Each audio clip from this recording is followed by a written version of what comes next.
Hey everyone, Wanderbot here, and welcome to Monster Sanctuary, or welcome back if you caught my previous series. I absolutely love this game. In fact, it is quite possibly the best Monster Collection game I have ever played. There's some stiff contenders here and there, mostly World of Final Fantasy and Nexamon, but you know what? It's fine. This game beats them out solidly. Having 3 monsters in your party and having this just giant skill tree to delve into and really fine-tune the monster that you're actually using is such a dream come true for me, and I just love the style too. So it is out now on every major platform: PC, PS4, Switch, and Xbox, and it's $20. I'm just gonna say that now right at the beginning of the video because I want everybody to try this. It's so good. So I'm currently looking at a couple of talents on all of the other starters to see which one I want. I think I ended up with the frog. But I guess with all that said, let's just hop right in instead of sitting around watching me just fiddle through talent trees.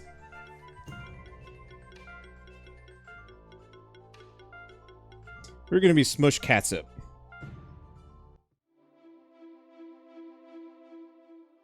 The Monster Sanctuary is a land far from any other human civilization.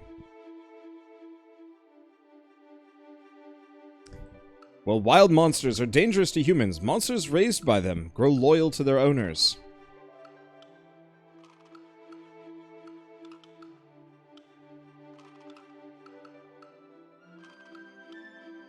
Most of the people in Monster Sanctuary reside in the Keeper's stronghold. Many of them learn to raise and train monsters. They call themselves Monster Keepers.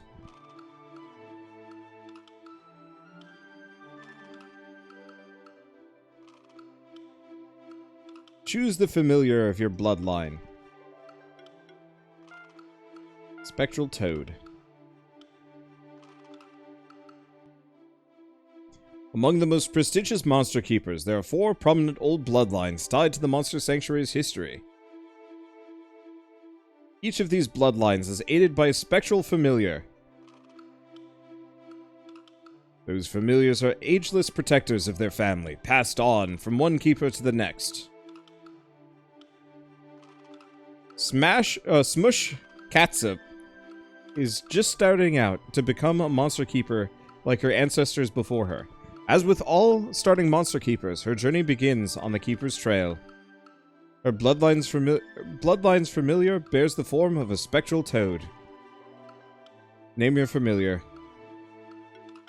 Toad. Lies. It is Ferg. Monsters are wild things. The only reason I'm helping you is the bond I share with your family. Most monsters are less inclined than me to help you.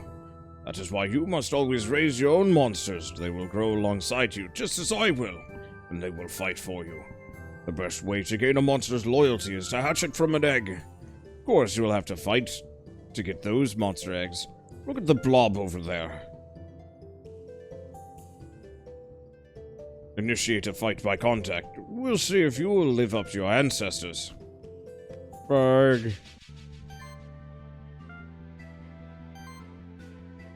Okay. So it's good against water. Best damage is going to be tackle.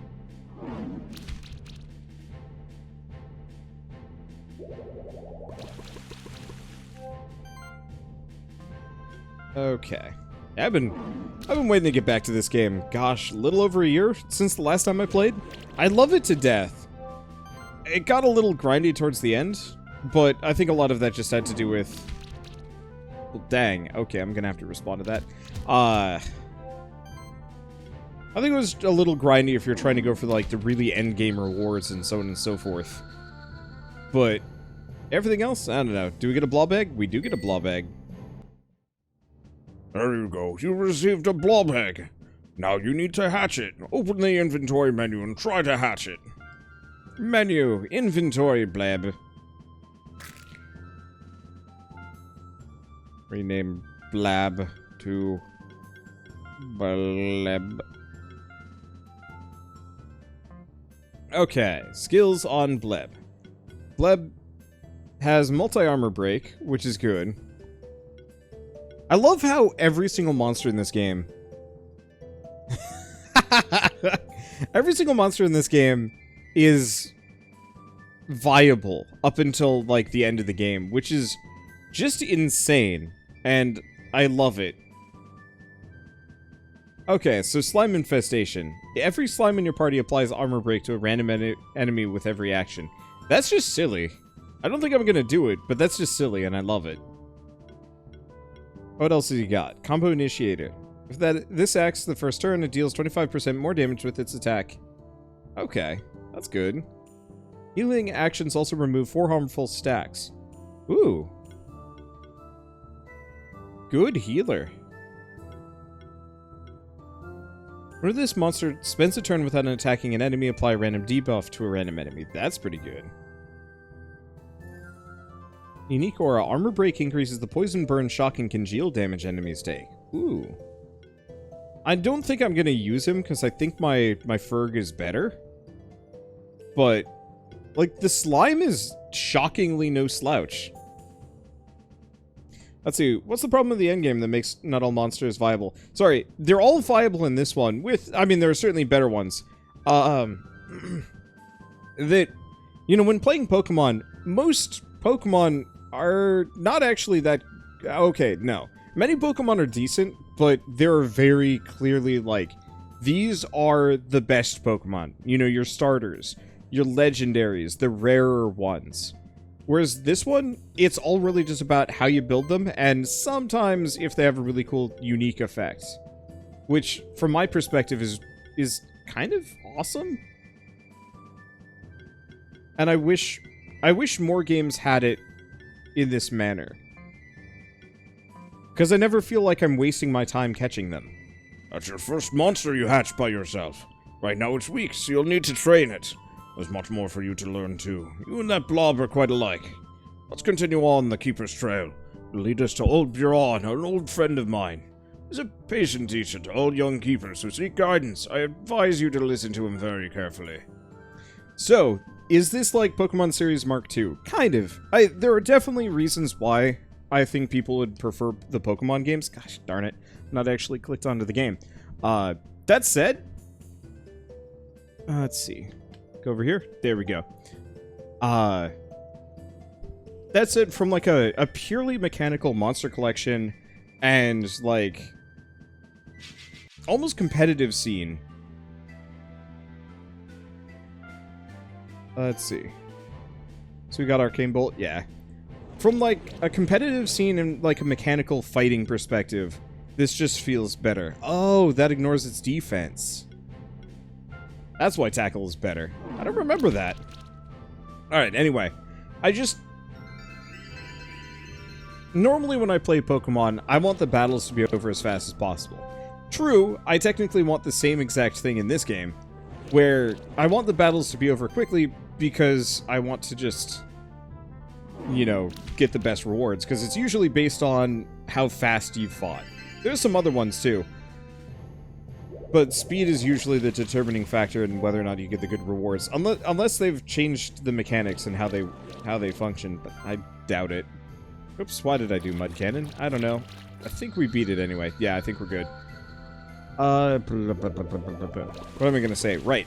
But I actually enjoy the battles here. Whereas, yeah, with Pokemon, I just overlevel 1 or 3 Pokemon and then just say, yep, that's just gonna be my overall plan. Just plow through everything, regardless of even type advantages to some degree.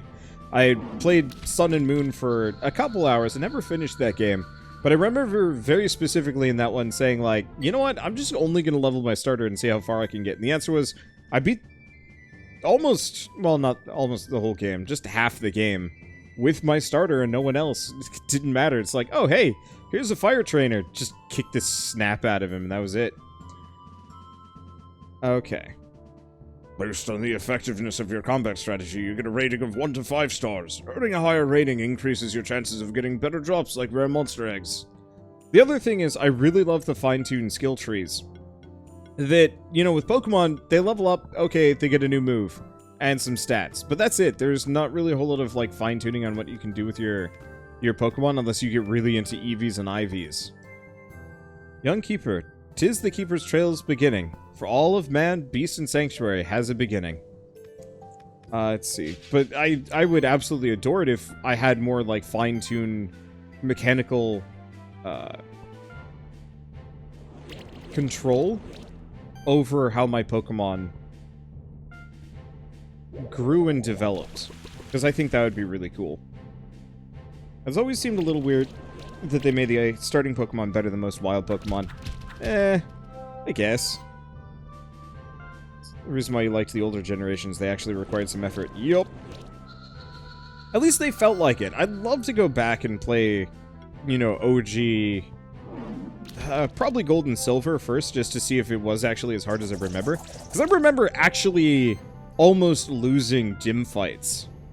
Specifically, I beat the Ghost Gym in, I think it was Silver, with a Togepi against a Gengar, because all my other Pokemon fainted, and the Togepi just got access to struggle sooner than the Gengar, so it could finally win. Which I thought was crazy cool. As your monsters gain experience in combat, they'll increase in level. This allows them to gain new skills. You should take a look at the skill menu. Right, first and foremost, let's take a look at the options, because I think we've got some things I can do here. Combat speed. Bam, let's make that fast. Preview dodge chance. Oh, I'm going to turn off screen shake. I don't actually like that much. Alright. Oh. Alternative battle theme. Okay. And video. So I think the rest of this is fine. But I'm curious about the alternative battle theme along the way. And maybe I could go back to Emerald, because I've never actually played Emerald. Every hit has a chance to apply poison. I think I might want to grab that one. What is this max mana? Ooh. Every attack triggers an additional hit equal to 50% of max mana, which would net me...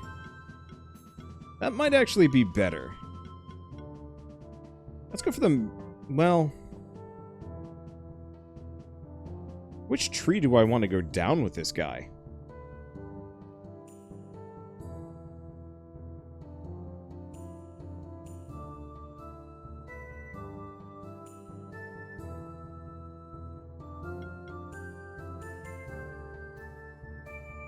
Let's see, are the monster stats random or fixed? Do you have to catch the same monster 100 times to get the perfect stat roll? Nope, all stats are fixed. It's based entirely on equipment and how you build them. There is nothing else. So do I want to go for Toxin? Which direction do I want to go with this one? Because no matter what, we want to get this. Bolster, Protector, and Poison Glands.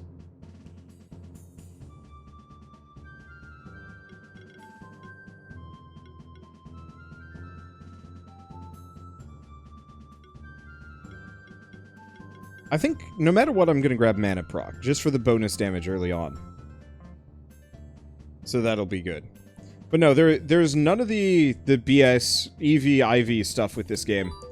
There is technically light and dark versions of every monster that you can get, but that's using items. So, I guess really the answer is the grinding that you'd have to do for this game is mostly going to be dependent on... Okay. Hey, I can break that. Let's see, the grinding that you can do in this game is mostly to get the really rare stuff. But it's not... It's mostly like rare items or growth items or something like that. Bam, let's grab a Brib. Start fight. Oh, I forgot to get the rock dude, man. Ooh, I like the alternative battle theme.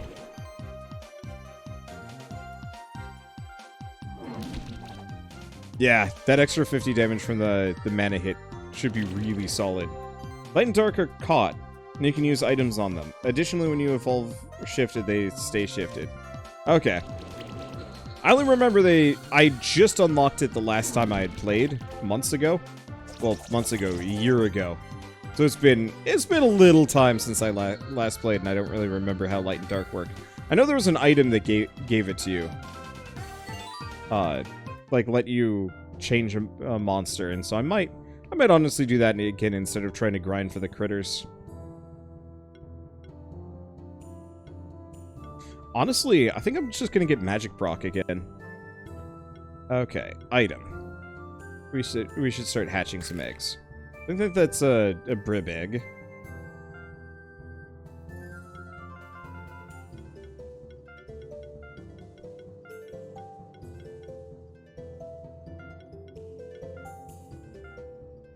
Okay. And what do we have? Rocky.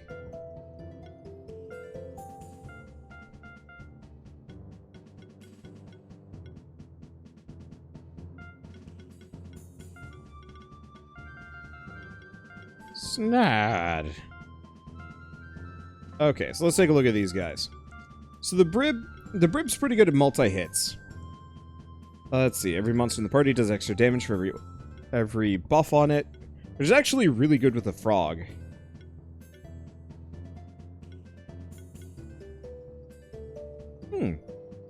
Unique aura. Sidekick hits also remove a buff from the target.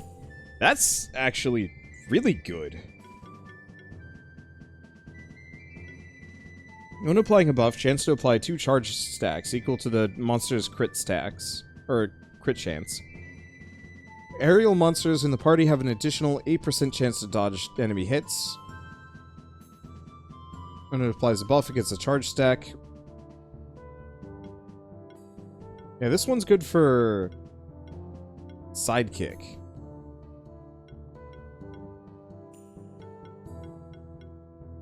Oh. And it's got 2 combo buffings.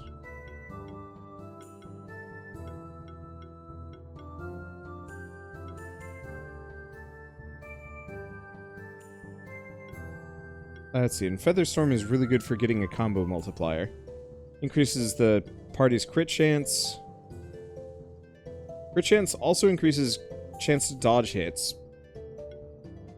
Yeah, if I remember right, the only issue with the bird is that it gets kind of wrecked.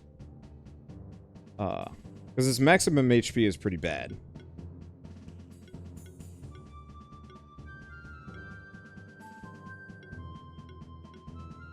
Oh, wow. This monster's attacks ignore 20% of the target's defense damage reduction value.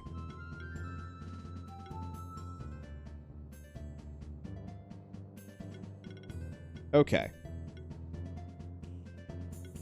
I like the brib. Yeah, brib does have good speed, I think. Or no, speed doesn't matter. Does it?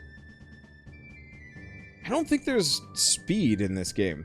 It's not that you attack first or anything like that. Alright, so let's go for...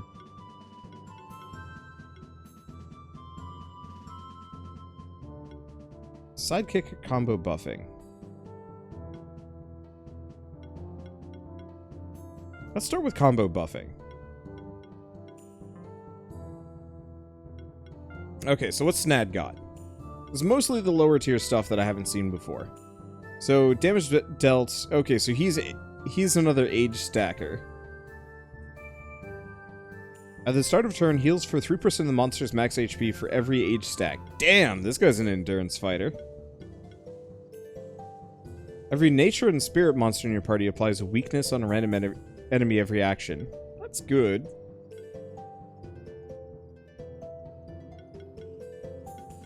So this guy's about weakness debuffs. I think I'll probably skip the rock here. He seems good, but I think my other characters are just as solid.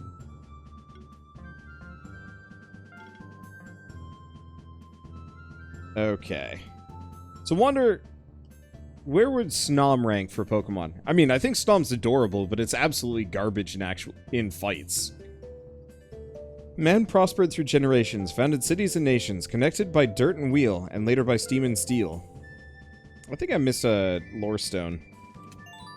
Probably did. Alright. Oh, I haven't seen that thing before.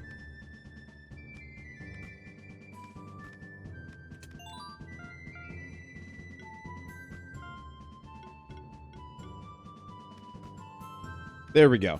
So, one really cool thing as far as I'm concerned with this game, is every monster has a special ability that you can utilize that can be used in the open world. It's where the Metroidvania,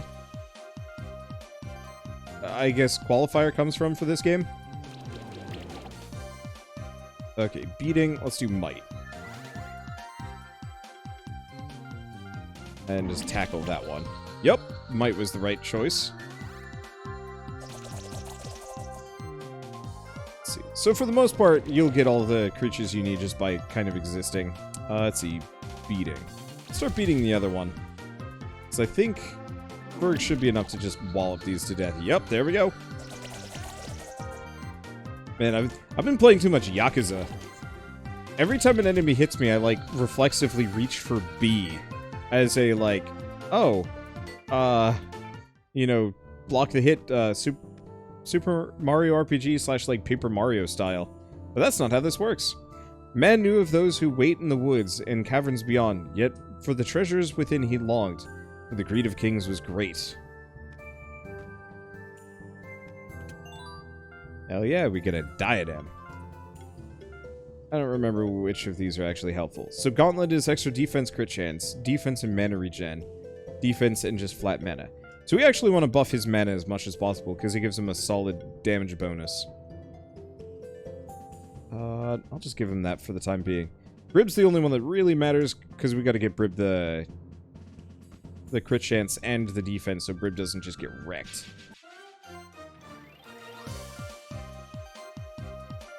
Man, I really like this song. It's very Mega Man.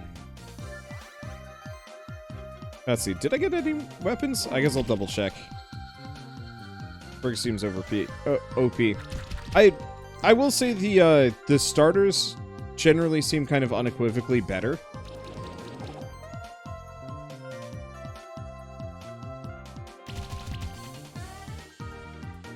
But I'll kind of accept that.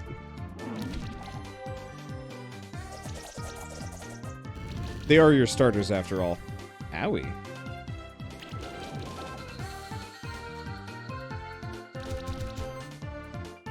Okay. Water to kill him off. Perfect.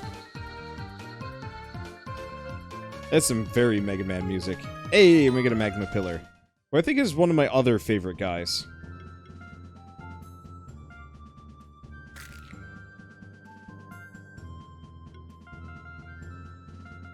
Okay, so I'm going to be rehashing a lot of my old names. Actually, almost.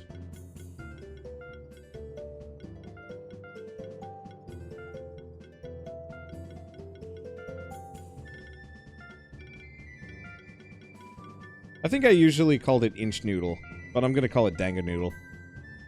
So if I remember right, Danganoodle is like actually one of my favorites. At least used to be. Yeah, because he does really heavy shielding. Yeah, Magma's still OP as heck. The Magma Worm, you mean?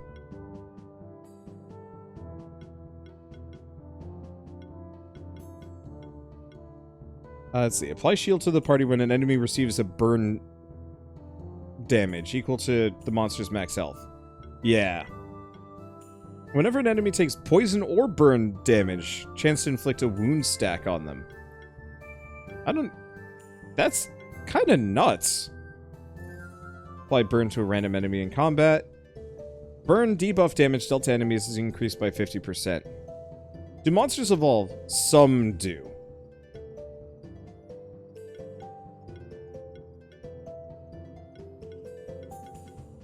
Every hit has a chance to apply a stack of tether. Stacks don't count as debuffs. Tether decreases dodge chance and damage dealt by 5%. Huh.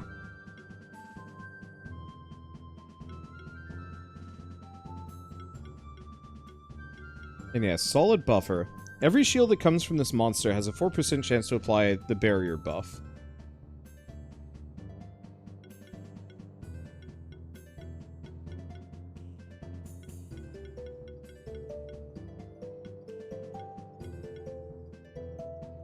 Yeah, so we want to put... We want to put Danganoodle on the party. I think I'm going to probably roll with these initially. Let's see.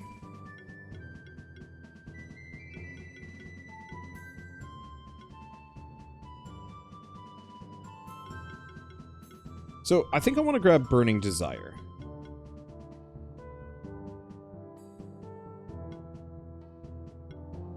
And let's do Empower. At least early on.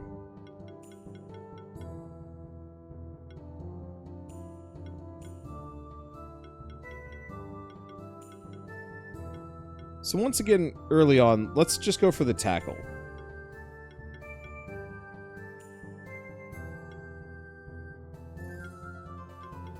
But then I'm probably going to want to respec this guy eventually for some other things.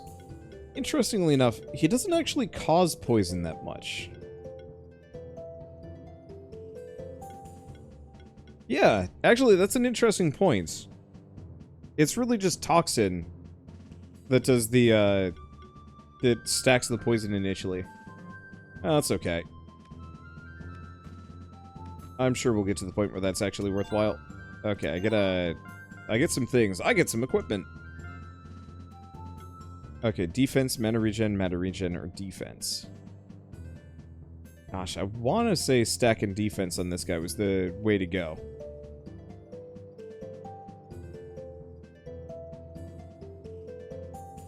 But I'll give him the orb. I know for Brib, you want pure physical, no magic. So Morningstar is pretty good. I think he's better for crit. Let's see, and if I take a look at Ferg's skills, I think Ferg's an all-rounder. Because he had magic damage, physical damage. Maybe I shouldn't have actually grabbed Tackle. Oh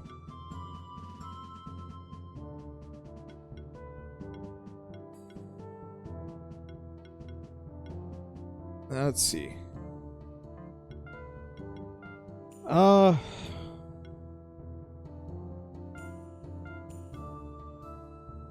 This is defense. His defense is okay.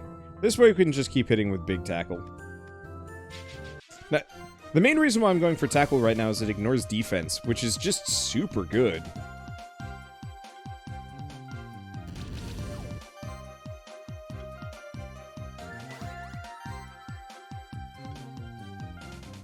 Okay, let's hit him. So hopefully he burns to death. There we go.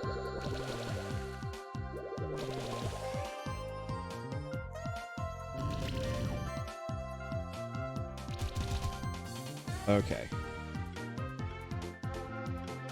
Hit him with the tackle. We'll spread the damage a bit. Dang, that's some damage. Stop healing yourselves. That's not acceptable. Get out of here. I said get out of here. Bam. Well. We're definitely getting the whole, like, beat the heck out of things down right off the bat. Let's see, heard this game had its full release today. It did, and it's super good. Let's get the sidekick buff. And then I'm probably going to start going down the Featherstorm tree. Maybe. Yeah? It seems like Featherstorm and then eventually heading for Armor Bypass is the way to go. Cleansing Sidekick might be incredible, though.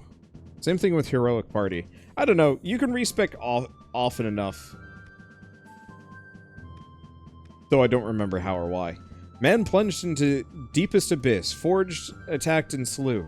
These endeavors were without solace. The cost on humanity nobody knew. Let's see, wonder if you played Temtem, how do you think about it? So, I like the idea of Temtem, but I feel like Temtem was made by people that really wanted to make hard Pokemon. And I can respect that, but there's a certain point in my life where I've actually just stopped enjoying hard games in the way that I used to. I enjoy challenging, but the way Temtem was organized, it was a lot more just like, alright, we're gonna make everything really hard unless you grind for the perfect EVs, IVs. Let's see, like the perfect EV, IV, combinations on whatever your monster is. And that just got tiring. Like, I tried fairly... Oh, right. Can I use Dangannoodle on this one? There we go. I forgot about that. So in that case, we should go back to the other area and clear that out real quick.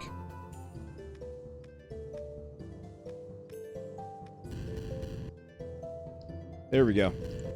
But I'd much rather have this game that is hard, yes. But it is hard in such a way that I don't have to grind to get past anything. It's more about just getting the correct, let's see. It's more about getting the correct team composition and, like, exploiting your enemy's weaknesses. Which I find to be a lot more fun from a tactical RPG perspective. Let's see. Hard does not equal challenging. You know, I'm actually going to write that down. That is a really poignant... that's... I mean, it's such a no-brainer. But... I love that description.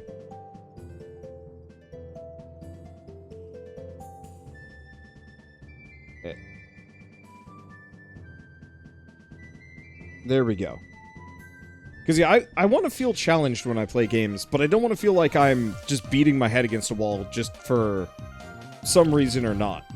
The grinding sucks in general. I can enjoy a good grind in a very occasional game. Let's see. I'm just going to hit this guy so I can get the extra shields. I don't think it really helps me that much. But I like grinding when... especially when I'm not recording. That alone is kind of important. Oh, well, he's just dead. Sidekick. Tackle. There we go. But yeah, if I'm just kind of playing a game on my own, I could grind a little bit and have fun. But then after a certain point, I start cheating because I just don't want to do it anymore. Let's see, Cat Zerker. I remember Cat Zerkers were kind of good. But for the most part, I just kind of prefer not to grind in games, unless it's, like, actually... there's, like, some kind of benefit for it, or the core act of playing the game is enjoyable. But even then, there's kind of limitations, and I think the biggest caveat here is just that... the grind cannot be the gameplay. And I think a lot of developers miss that. And maybe I'm speaking about this from the perspective of somebody that used to play a decent chunk of Warframe. But, like, I loved Warframe. But after a while, there was just nothing to do but grind in a very unsatisfying manner, and it was exhausting. Did you enjoy grinding in the Disgaea games? I did, but only during a very specific time, which was whenever I was on road trips, or, like, on vacation. Because then I would just, you know, load up Disgaea, grind through a bunch of item dungeons, and, you know, just kind of watch the world go by outside the car. Or if I'm in a hotel, and we're just, like, watching TV, like, who gives a dang? I'll just grind in Disgaea. But as far as, like, now that I'm older? Nah. Oh, wait, why did I give him the crit ring? He deserves the crit ring. Possibly also Ferg, but I don't know. Okay. So if I wanted to do Ignite, we could do extra shields with that.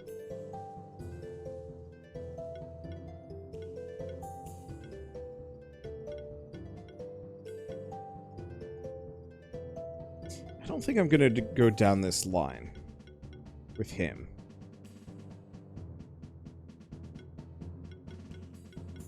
Yeah, let's probably just learn shield first.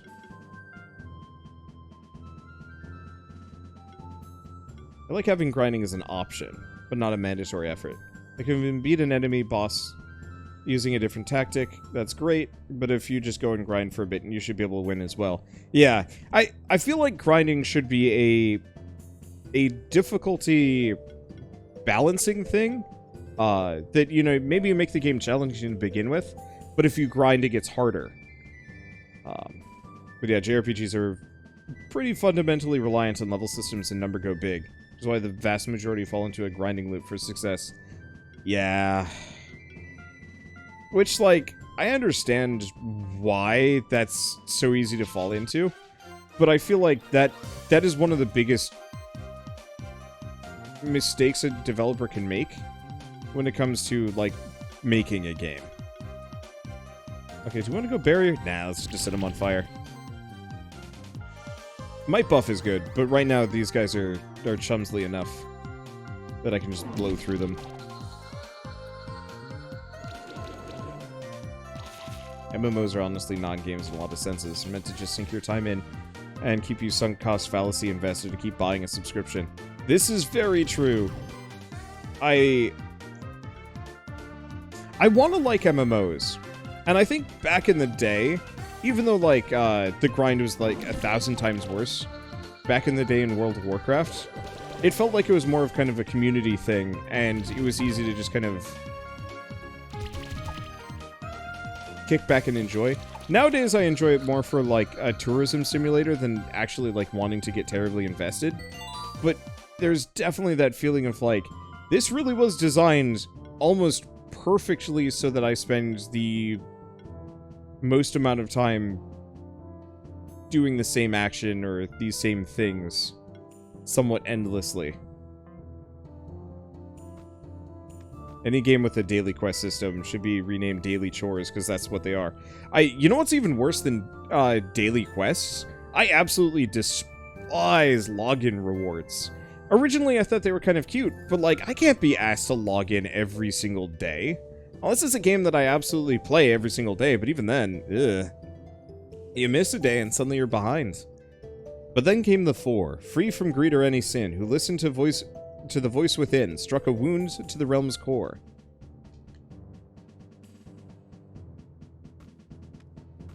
I believe Disgaea 6's max level is now like 1 billion or something crazy like that.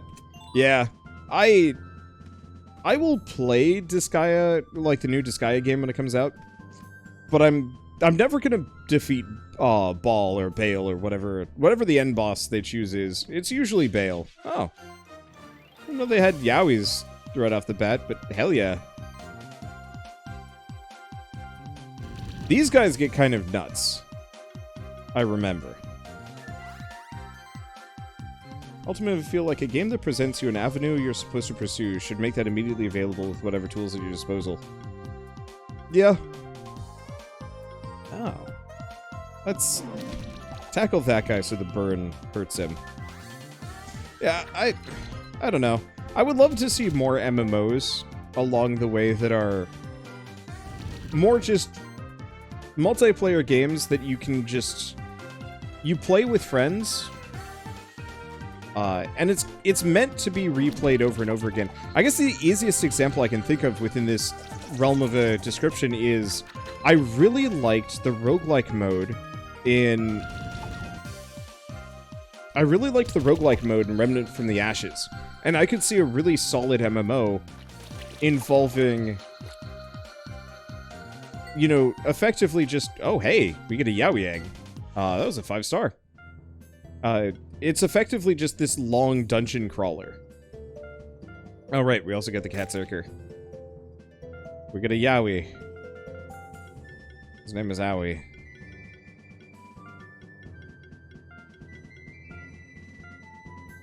We got a Cat Zerker egg. His name is Bork.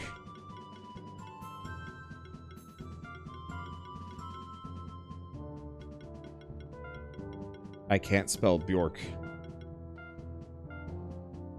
Okay. Let's take a look at the skills on Owie. So, Owie was kind of an interesting dude.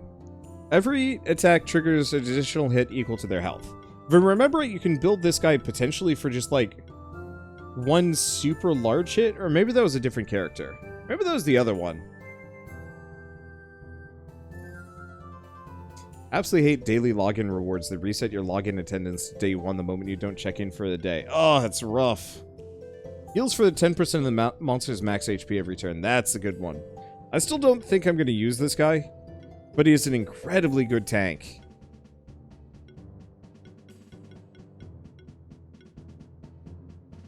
Yeah, heal all monsters in the party by 4% of the monster's max health at the start of every turn. Which is just goofy good if you can spend a lot of points making this guy beefy as hell.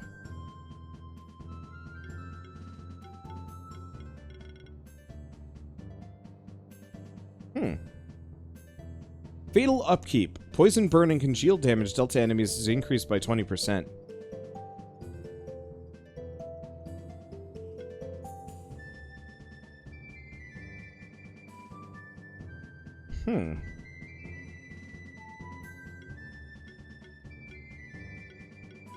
Yeah, he's got so much, like, immediate potential. Also, I didn't realize tackle hits as many times as it does. I still don't think I'm going to use him, because I'm pretty happy with what I've got, but I can't deny he's a really good all-round team dude. Okay, but I'll probably stick with Brib, because Brib's got some nice damage bonuses right now, and is a really good combo setup. Dangannoodle is good for survivability in the burn, and Ferg is just going to be a solid mainliner tank slash, like, his DPS is pretty good. I really should probably read what I'm actually picking up here, because now I have no idea what I picked up. Let's see. Tome. Mana regen. Well, we actually want to get that on Ferg. So let's get rid of the bracelet for the tome. And put the bracelet over here for the extra defense.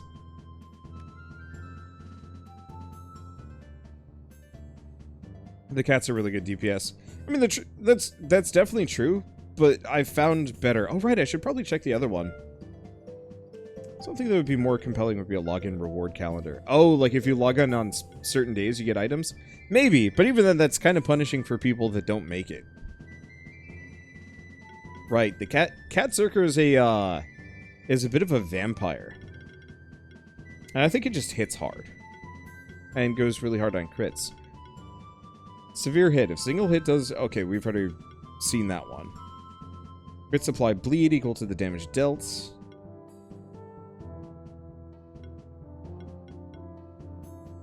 Yeah, I'm just not big on the cat Zerker. There is Heroic Party, which might be decent. Alright, well, a little bit of a weird spot to stop, but you know what? Whatever, it's is what it is. I love this game. I can't wait to play more of it. I love all of the monsters, and unlike every single Monster Collection game I think I generally have ever played, with the exception of World of Final Fantasy, I legitimately do want to catch as many monsters as I possibly can. And it's actually so easy. I love the egg-based system. Effectively, if you get 4 or 5 stars, you get an egg. Sometimes if you get a 3-star, you do, but it's more guaranteed the higher your ranking is on battle. And I absolutely just adore finding a new monster, seeing what its abilities are, and seeing if they can fit into my party in some unique and fun manner. And I think there's a little over 100, 150, somewhere in there. There's a lot of monsters for me to play with, and a lot that I'm actually truly interested in keeping around. So, I don't know, can't wait to get as many as I can. Until then, though, if you guys like this episode in any way, shape, or form, leave me a like, helps more than you know, and if you want to see more, hit subscribe.